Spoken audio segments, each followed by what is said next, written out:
अभी तो एक्सेस माई इंडिया आज तक का ये सिर्फ एक एग्जिट पोल है, जो अनुमान है। नतीजे क्या आते हैं उसके लिए तो कल का इंतजार करना ही है, लेकिन उससे पहले बवाल हर संस्था पर, और इन्हीं बवालों के घेरे में सेंटर में, केंद्र में आपकी पार्टी है गौरव भाटिया जी। क्योंकि चाहे वो एग्जिट पोल के नंबर्स हो, चाहे वो चुनाव आयोग की प्रक्रिया हो, सवालों के घेरे में विपक्ष आपकी पार्टी को खड़ा कर रहा है। तो जवाब दीजिए। देखिए अंजना जी, मैं तो समझता हूं लोकतंत्र की जीत है और कल परिणाम भी सामने आएंगे और हमें ये यकीन है कि जनता का आशीर्वाद नरेंद्र मोदी जी को मिला है। तीसरी बार पुनः प्रधानमंत्री बनेंगे।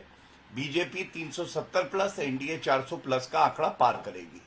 और बड़ी बात क्या है, पहले सकारात्मक बात करूंगा, उसके बाद आपके प्रश्न का उत्तर भी दे दूंगा। जनता आज बेसब्री से इंतजार कर रही है कि वो जल्द ही सुनेगी। मैं नरेंद्र दामोदर दास मोदी ईश्वर की शपथ लेता हूं और इतिहास रचा जाएगा, क्योंकि 1962 के बाद कोई ऐसा प्रधानमंत्री नहीं है जो 3 बार लगातार चुनाव जीता हो। और वो भी मैं आपको बताऊं, 1962 में जब जवाहरलाल नेहरू जी चुनाव जीते थे तो वोट प्रतिशत कम हुआ था, और नरेंद्र मोदी जी ही वो नेता हैं, वो शख्सियत हैं जो तीसरी बार प्रधानमंत्री भी बनेंगे। और हमें पूरा यकीन है, जैसा आपका एग्जिट पोल बता रहा है, वोट परसेंटेज और सीट दोनों बढ़ेंगी। और इसीलिए हताश, निराश और बौखलाया हुआ विपक्ष सामने आ रहा है। अब आपने जो प्रश्न किया अंजना जी, आप मुझे ये बताइए, आपका विश्वास इलेक्शन कमीशन ऑफ इंडिया में नहीं है, आपका विश्वास ईवीएम मशीन में नहीं है। सर्वोच्च न्यायालय का जजमेंट आप देखिएगा, अभी 1 माह पहले ही आया। क्या कहा सर्वोच्च न्यायालय ने? अनर्गल आरोप नहीं लगाने चाहिए, आरोप भी लगाए तो कोई ठोस प्रमाण हो, क्योंकि इससे लोकतंत्र का नुकसान होता है और जो संवैधानिक संस्था है उसकी विश्वसनीयता को ठेस पहुंचती है। और कोई भी दल, कोई भी लीडर जो भारत से प्यार करता है वो ऐसा बचकाना रवैया नहीं अपना सकता, लेकिन कांग्रेस पार्टी करती है। एक बड़ी बात और है, आपने कहा ना कि हम पे ठीकरा फोड़ रहे हैं। हम पे ठीकरा फोड़ने से इसलिए काम नहीं चलेगा। संविधान अगर पढ़ लिया होता राहुल गांधी ने, सिद्धू मूसावाले का गाना सुनने की बजाय, तो वो ऐसी बात ना करते। क्योंकि जुडिशरी जो है वो भी निष्पक्षता से कार्य कर रही है। इलेक्शन कमीशन ऑफ इंडिया जो है वो सरकार के तत्वाधान में काम नहीं करता, वो स्वतंत्र और निष्पक्ष एक संस्था है। और सबसे बड़ी बात मैं आपको एक और बस बोल के अपनी बात को अंत करूंगा। देखिए, जो परिणाम कल आएंगे आप ये देख लीजिएगा, कांग्रेस पार्टी ठीकरा फोड़ेगी मल्लिकार्जुन खड़गे पे। प्रवक्ता 1 बजे के बाद गायब हो जाएंगे। और जब वो दिग्विजय सिंह कहते हैं कि भाई अगर 300 पार हो गई तो ये ईवीएम का वोट है, जनता का नहीं, तो जो 65 करोड़ मतदाता है जिन्होंने पोल किया है उनका अपमान करते हैं, लोकतंत्र का अपमान करते हैं। खिसियाई दिल्ली खंबा नोचे। चलिए ठीक है, आलोक शर्मा जी को दिखाइए। आलोक जी, 3-4 बहुत बड़े बड़े प्रश्न हैं। अपनी हार में हर संस्था को सवालों के कटघरे में खड़ा कर देना आपको इस बात से नहीं बचा सकता कि अगर वाकई जो एग्जिट पोल के सिर्फ अनुमान है, नतीजे नहीं है, बार बार हम दर्शकों के सामने कह रहे हैं, अगर नतीजे ऐसे ही आते हैं तो आप अपने आप को बचा नहीं सकते सिर्फ एजेंसीज पर सवाल खड़े करके। क्योंकि आप देखिए ना, अगर आप हर फील्ड में देखें तो जो परिस्थितियां हैं, जैसे राजस्थान में जहां पर गुस्सा दिखा ग्राउंड रिपोर्ट्स में, वहां पर उनकी सीटें घट रही हैं। यूपी में भी वो 2014 से घट रहे हैं। सर, कब तक सिर्फ दूसरे पर ब्लेम लगाकर आप लोग अपने आप को बचाते रहेंगे? उसका कारण है अंजना जी, जो पिछले 10 साल गए हैं, जिस तरह से 10 साल शासन चला है, उसके बाद तमाम सवाल खड़े होते हैं। इलेक्शन कमीशन का जो रवैया रहा है, उसके बाद इलेक्शन कमीशन के ऊपर सवाल खड़े होते हैं। 10-10 महीने तक इलेक्शन कमीशन विपक्षी पार्टियों को मिलने का समय नहीं देता है। उसका क्या कारण है आज तक नहीं पता चलता है। 11 दिन लगते हैं इलेक्शन कमीशन को वोट परसेंटेज बताने में, और लगभग 20 दिन लगते हैं सुप्रीम कोर्ट में जाना पड़ता है, और सुप्रीम कोर्ट के बाद जो है वो बताया जाता है टोटल नंबर ऑफ वोट कितने पोल हुए। जिस तरह से तमाम चीज़ों में बदलाव किए गए, खास तौर पर जो पेपर, जो पोस्टल बैलेट है, उसकी गिनती कब होगी, उसमें पहले ये था रूल 51A में कि उसकी गिनती पहले होगी और ईवीएम की काउंटिंग जब तक खत्म नहीं होगी जब तक आप पोस्टल बैलेट की काउंटिंग को डिक्लेयर नहीं करेंगे। लेकिन इलेक्शन कमीशन ने एक अपने एडमिनिस्ट्रेटिव ऑर्डर के माध्यम से उसको बदल दिया। तो मुझे लगता है कि तमाम चीजें हैं और कर्नाटक के पोल की डेट क्या होगी बीजेपी के लोगों ने पहले ही बता दी थी। इसके बाद चंडीगढ़ में जो हुआ अंजना जी, उसके बाद भी इलेक्शन कमीशन पर कैसे भरोसा किया जाए। चंडीगढ़ में जो हुआ वो पूरे देश ने देखा किस तरह से पर्चियों के ऊपर एक मोदी जी के अनुयायी ने, मसीह ने जो किया। क्या इलेक्शन कमीशन ने उसके ऊपर एफआईआर की? क्या इलेक्शन कमीशन ने एक भी एक्शन उसके ऊपर लिया? क्या इलेक्शन कमीशन ने संज्ञान लिया? कोई इवन के चंडीगढ़ हाई कोर्ट तक ने संज्ञान नहीं लिया, उनको स्टे देने से मना कर दिया। भला हो सुप्रीम कोर्ट का कि कहीं ना कहीं पारदर्शिता का एक दरवाजा वहां पर खुलता हुआ नजर आया। क्या ये सच्चाई नहीं है? क्या इलेक्शन कमीशन का फर्ज नहीं था कि उसके खिलाफ एफआईआर हो? क्या इलेक्शन कमीशन का कोई फर्ज नहीं था कि उसके ऊपर कोई भी एक्शन हो? मुझे लगता है कि तमाम सवाल हैं और इसीलिए पूरी तरह से ये सवाल खड़े हो रहे हैं। किसी ने हार के लिए ठीकरा फोड़ दिया, हार गए। ये साइकोलॉजिकल वॉर गेम देश के लिए, भारतीय लोकतंत्र के लिए नुकसानदायक है कि आप पहले तो कहें कि साहब इतनी सीट आ रही है, इतनी 400 का नारा, 400 का नारा, पूरा हिंदुस्तान का मीडिया उस 400 को मीडिया को चलाएगा। फिर उसके बाद एग्जिट पोल चलाएंगे 4 दिन तक और फिर डीएम और तमाम लोग जो हैं उनको जिस तरह की पोस्टल बैलेट के ऊपर की बात आ रही है कि क्या उनके लिए कोई निर्देश दिए गए हैं कि नहीं दिए गए हैं। और तमाम जगह पर बिहार के चुनाव में भी हमने देखा कि किस तरह से पहले 1 घंटे पहले कोई डिक्लेयर हुआ, काउंटिंग हुई, फिर कोई और डिक्लेयर हो गया। अरे भाई, ईवीएम में अगर काउंटिंग हो रही है तो काउंटिंग के बाद रीकाउंटिंग में इतना फर्क कैसे आ गया कि एक व्यक्ति पहले 2000 वोट से जीत रहा था, फिर वो 5000 से हार गया।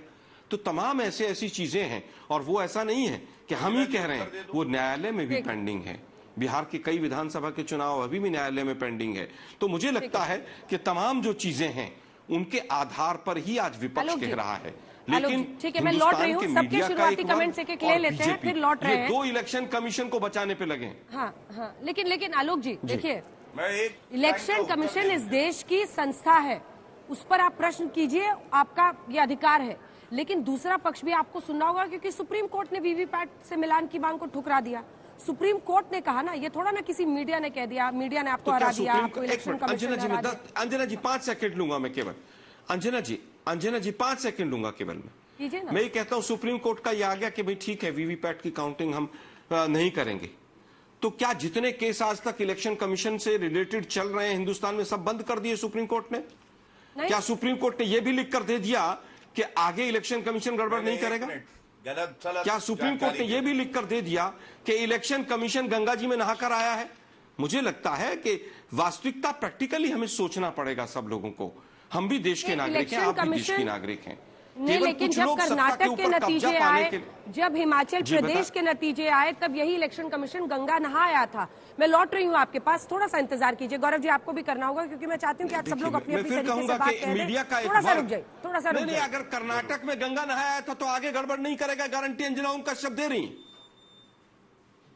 नहीं, मैं ये बोल रही हूँ कि आपकी एक ही संस्था को लेकर पोजीशन जो है ना, वो बदलती रहती है सर। नहीं, मैं केवल ये कह रहा हूँ कि कर्नाटक में भी संस्था को लेकर सुप्रीम कोर्ट जब अरविंद केजरीवाल को अंतरिम बेल दे, 2018 में हम 3 राज्यों के चुनाव हारे। मत पढ़िए ना, या तो आप बोल लीजिए या मैं बोल लेती हूँ। आपने बोला तो अब जवाब सुनिए ना।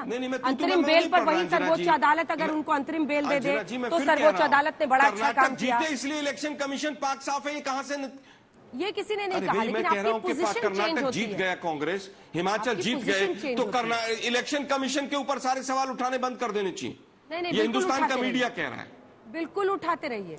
गजब है भाई आप लोगों कल तो पूरा का पूरा ठीकरा ही उसी पे फोड़ दीजिए। फिर आप लोग इतना डिफेंड करने के, मतलब बीजेपी से भी ज्यादा हिंदुस्तान का मीडिया क्यों आतुर है इलेक्शन कमीशन को बचाने के लिए?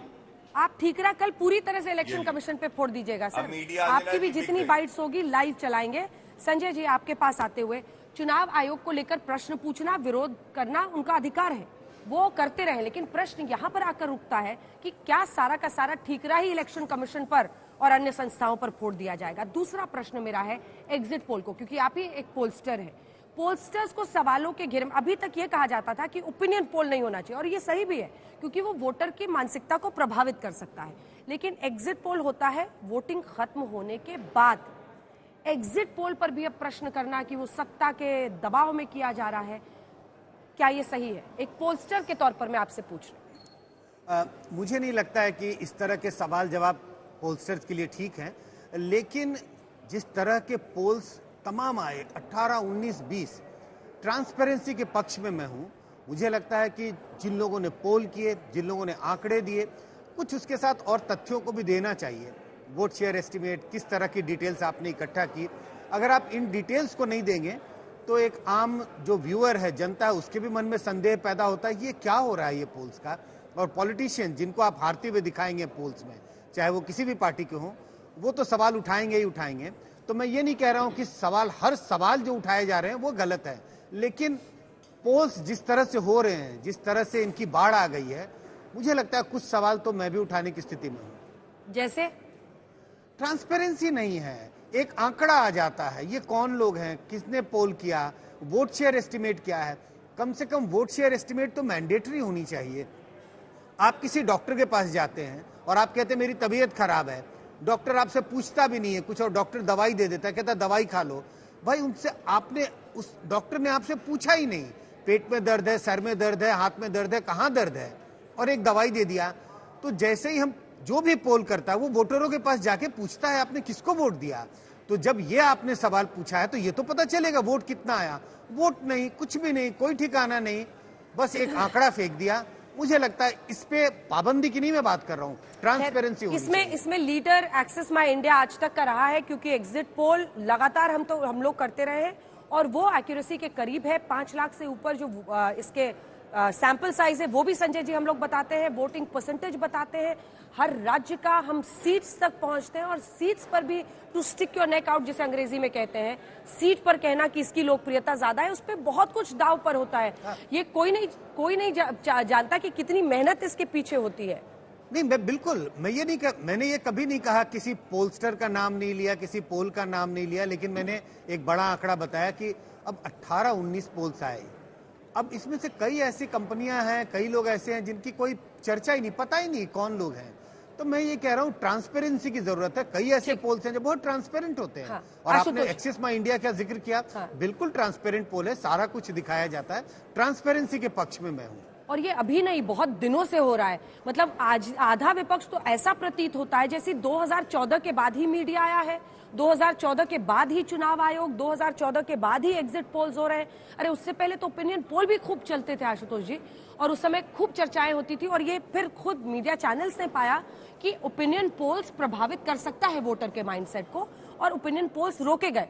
वरना मैंने ही न जाने 2014 से पहले कितने सारे ओपिनियन पोल्स जनता के सामने वोटिंग के फेजेस खत्म होने के बाद पड़े हैं। आपकी क्या राय है इस पर?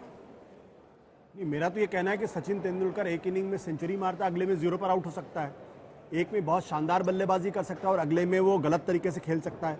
तो अगर आप लगातार सही हो रहे हैं, इसका मतलब तो ये नहीं ना कि आपके सारे पोल्स, सारे एग्जिट पोल, सारे ओपिनियन पोल्स 100% सही होंगे। तो मैं एक चीज कभी समझ नहीं पाता हूं कि सवाल खड़ा करने पर क्यों इतनी आपत्ति होनी चाहिए, चाहे वो मीडिया हो, चाहे सुप्रीम कोर्ट हो, चाहे इलेक्शन कमीशन हो, चाहे मैं खुद हूं।